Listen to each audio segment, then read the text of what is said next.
All right, Dr. Mike, 10 years of AMI. There's an origin story, so why don't you jump right into it? All right, I'll give you the streamlined version.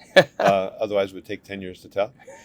But what happened was, for me to get into creating AMI to teach integration, I had to be a chiropractor first, and I had to integrate. So there's a story for each one of those things. I'll just give you the highlights. My background is in business. I have a marketing degree. I graduated from Stockton University in 1983. It was then Stockton State College. Now it's a university.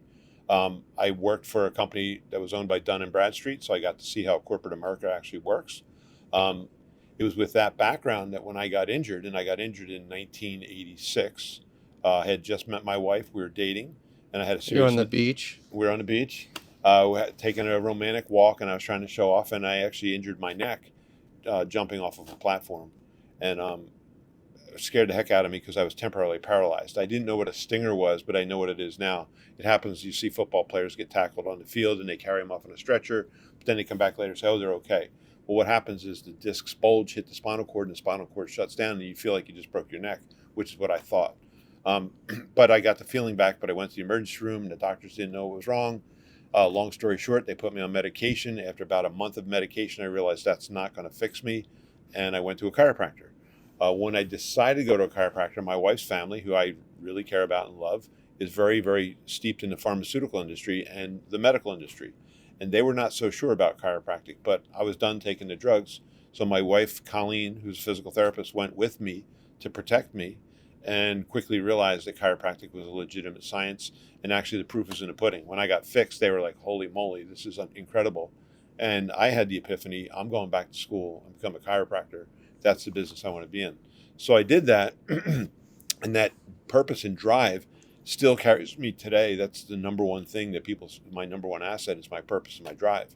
Yep. But because of that, when I opened my practice in 1992, by 1994, I was doing 425 visits a week, and that's when I started hiring associates.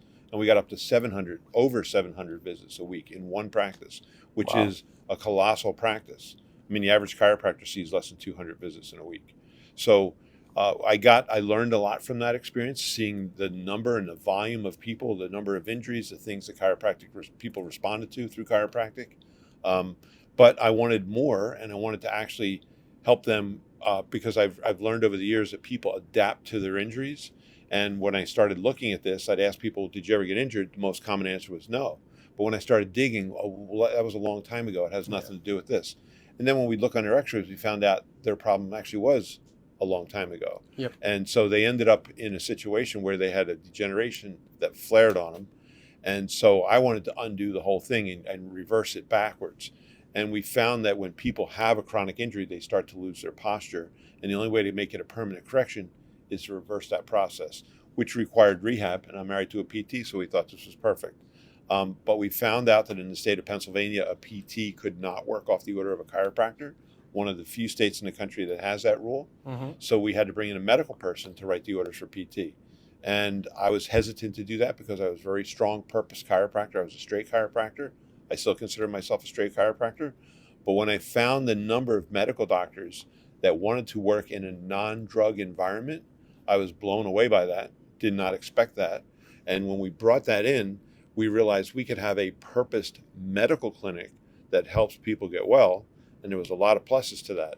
One of the pluses is when you're a medical clinic, if you truly are a medical clinic, you attract the 90% of people who don't go to a chiropractor, which is what we do. We tap into Big that part market. of the AMI model. Absolutely. We created this, and I started opening practices in states I didn't live in because I was smart enough to learn how to create systems, some from my background in school, some from working for very large companies, and some from reading a book by a guy named Michael Gerber called E-Myth. And when we did that, we actually did a 2-year E-Myth mastery program and wrote the systems necessary for an integrated practice. And the year we finished that, 2007, we opened up 3 practices in 1 year in a state we didn't even live in, Tennessee. Yep. And all 3 of them are still going, still good.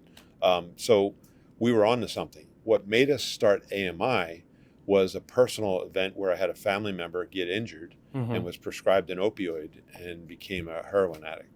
And that caused a problem. And so I actually went up and found him living on the streets and brought him into my home and helped him get off those drugs. We used a rehab center, which was tremendously helpful. Mhm. But then he lived with us for a year, and it wasn't easy. Of course not. What he had to go through. And I realized I was being selfish, not teaching what my wife and I created to other doctors. So that happened in 2012, and in 2013 we started AMI. Amazing story. Yeah. Amazing story.